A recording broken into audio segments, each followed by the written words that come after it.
Right now I'm editing this video, and this video is also quite short, so I'm gonna, make it longer by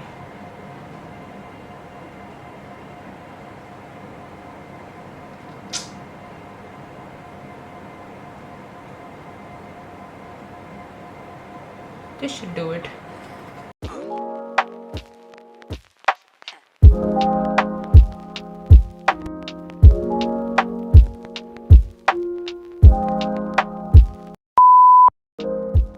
Hi, how are you? I missed you. And I had actually filmed this entire video like a week ago, and for some reason I have just that one clip that is remaining in my hard disk. So I don't know what happened, but I am filming this again. So yeah, I don't have too much of battery in my camera, so let's just get it over with quickly. So yeah, as by the title you might be knowing, today we're going to be covering upon the do's and don'ts and a few tips that I should have known before I started doing tarot cards. And after I got to know all of this, I was like, oh my god, well, like, why did I not knew all of these things? So yeah, so we're just gonna start with the do's. Let's get started with it. The do's, the first one to always do is to clean your cards before and after a reading. It will it gets rid of all of the energy that might have gotten into during a reading. Like if someone is like telling something like this happened to me, which was so super negative and super effective in the environment. So what you should do is you should get your cards and like the place that you're doing it, fan them out into a fan shape, like a paper fan, like with hand fan shape, and just blow on them. Like you can do this on like in one blow or two blows according to you, and one after that just knock on them a few times and it will be done. The second do is to keep a small amount of salt with you. Like this is something that I should have known before I started. Like salt is an energy absorber element, and it absorbs a lot of energies during the reading. Like if someone's saying that this happened in my life and it is super negative and something's might affect, like it will just absorb all of those negative energy, the positive energies, and then it will keep the environment very balanced. The third do is to always have incense sage with you.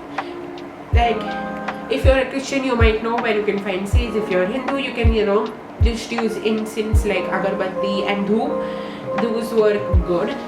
The reason is that these are the element, like these are the things that will clean your entire cards.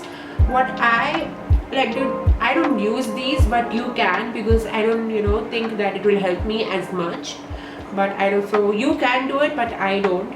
So what you can do is that you can burn the sage, like you know what I mean, like put it on fire, blow it out, and let the sage or the incense that you have smoke just go around the room that you are you doing the reading in. And what you can also do, take your cards and just make the smoke of the sage or the incense go around the cards. This is also one of the methods that you can clean your cards from. Yeah, so this is it. Have it clears energy, but I don't follow it because I don't think that it affects me too much. So yeah, but if you want to do it. It's completely on. The fourth do is to always have a candle near you. Always have a candle.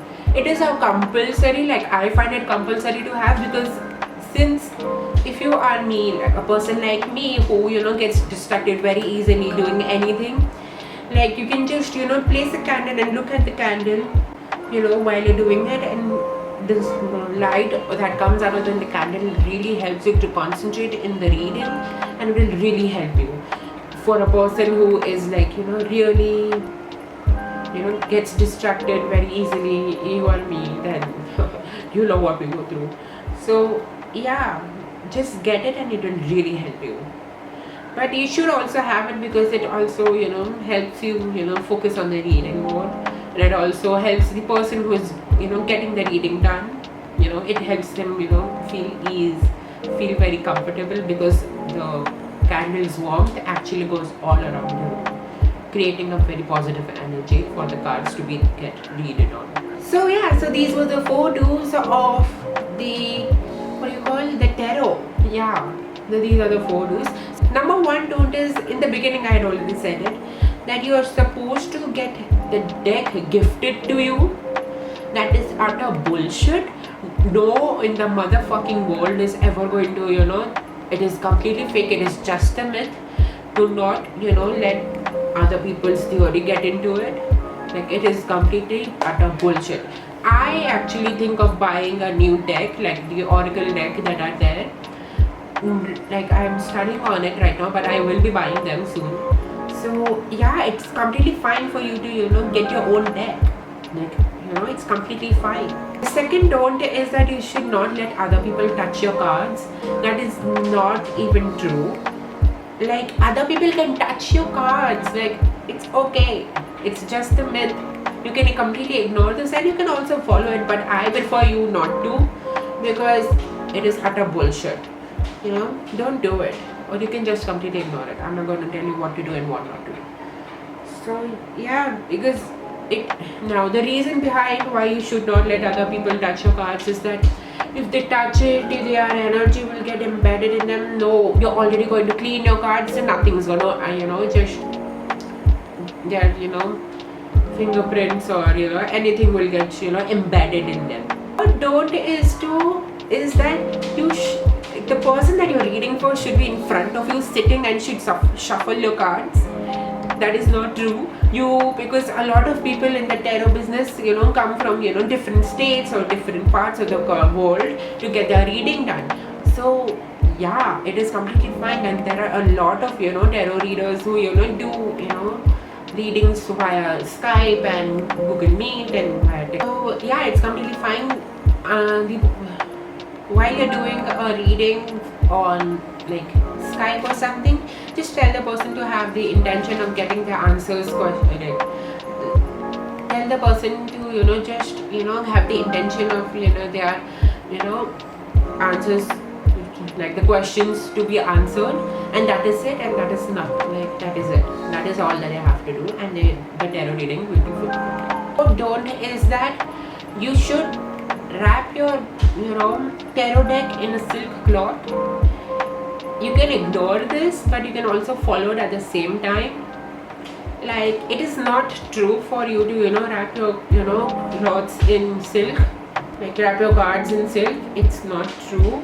Like, because cards are super energy absorbent. They will absorb the whole thing, like the energies around them. But you're going to auto tune them anyways, like all the time, like once in a week. So it does not even matter for you to just do that. So I would like to say is that you cannot follow this. You can keep it in your place where you feel that there is less energy that they can absorb, or a place where they feel happy. So I keep it near my desk where I sit every day, so that I look at my cards and I feel that okay, this room is kind of positive, and I'm going to keep it here.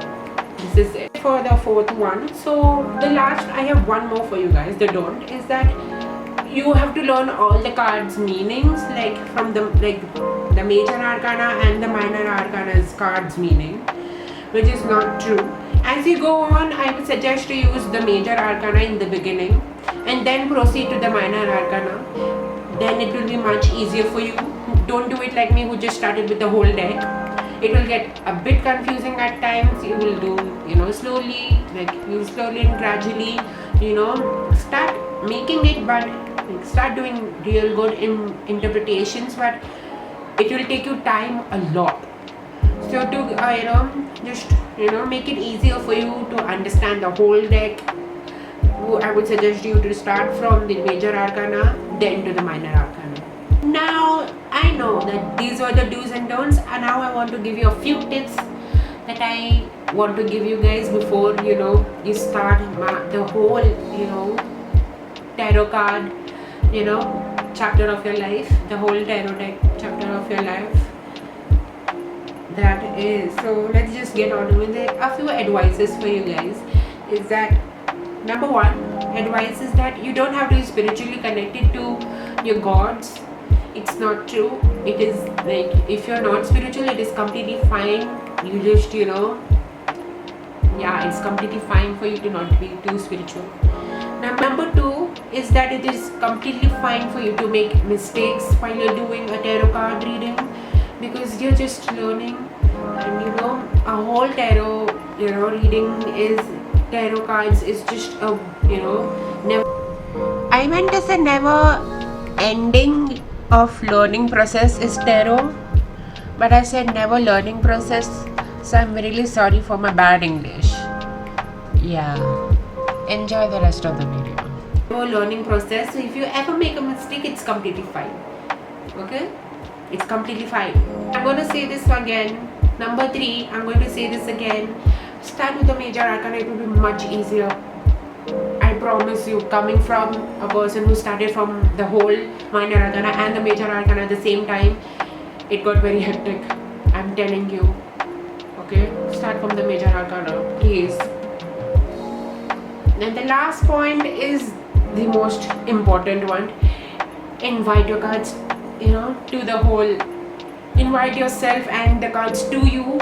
Like, what you can do is you can take them on coffee, you can eat lunch with them, or you can sleep with them. You can do like play with them, draw with them. Yeah, that is it. So yeah, that is it. Thank God, I felt this video quite easily than the last one. So yeah, I hope you enjoyed this whole video, and if you did, subscribe to my channel and click the bell notification to get notified whenever I post a new video. And yeah, comment down below if you have any other things that I have missed on and you want me to make another video on. So yeah, and I'll see you all later when I post a new video. Hopefully I'll do this week. So yeah. And one more thing before I go, if you have not watched the whole Watcher series, go watch it. It is really fun, it is really interesting, and I know you will like it because I made it. I did it for you. Okay? So go watch it, and I hope you enjoyed this video, and I'll see you all later. Bye.